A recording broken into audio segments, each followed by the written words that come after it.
എറണാകുളം ജില്ലയിലെ ഒരു സൂയിസൈഡ് പോയിന്റായി ഈ സ്ഥലം മാറുകയാണ്.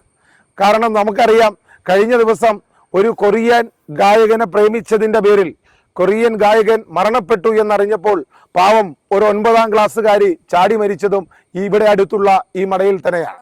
അതുപോലെ തന്നെ തൊടുപുഴയ്ക്ക് അടുത്തുള്ള ഒരു ഫാമിലി കുടുംബമായി, അതായത് അച്ഛൻ, അമ്മ, 2 മക്കൾ കുടുംബമായി വാഹനം ഓടിച്ച് ചാടി 4 പേരും മരണപ്പെട്ടതും ഇവിടെയാണ്. ആ റെസ്ക്യൂവിലും പങ്കെടുക്കുവാൻ മലയാളി മനസ്സിന് സാധിച്ചു. അങ്ങനെയുള്ള റെസ്ക്യൂവിൻ്റെ വീഡിയോ ഞങ്ങളുടെ മലയാളി മനസ്സിൽ ഇടാതിരിക്കുന്നത് ഞങ്ങൾക്ക് ആ സമയം ക്യാമറ എടുക്കുവാൻ സാധിക്കാറില്ല.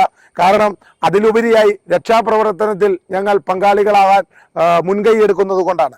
രക്ഷാപ്രവർത്തനം എന്ന് ഇതിനെ പറയാൻ പറ്റില്ല. കാരണം മരണപ്പെട്ടയാളുടെ ബോഡി എടുക്കുക എന്നുള്ളതാണ്.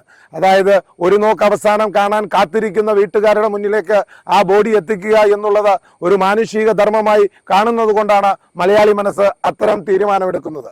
ഞങ്ങൾ വീഡിയോ എടുത്തില്ലെങ്കിലും ഇതിൽ ഞങ്ങൾ കുറച്ച് വീഡിയോയുടെ ഭാഗങ്ങൾ കാണിക്കുന്നുണ്ട്. കാരണം ഈ സമയത്ത് ഇവിടെ തടിച്ചുകൂടിയ ജനങ്ങൾ അവരുടെ ക്യാമറയിൽ പകർത്തിയ കുറച്ച് വീഡിയോ ദൃശ്യങ്ങൾ ഞങ്ങൾക്ക് അയച്ചു തന്നിട്ടുണ്ട്. ആ വീഡിയോ ദൃശ്യങ്ങൾ ഞങ്ങൾ ഇതോടൊപ്പം തന്നെ പ്രേക്ഷകർക്കായി ഞങ്ങളുടെ മലയാളി മനസ്സിൽ പോസ്റ്റ് ചെയ്യുന്നതാണ്.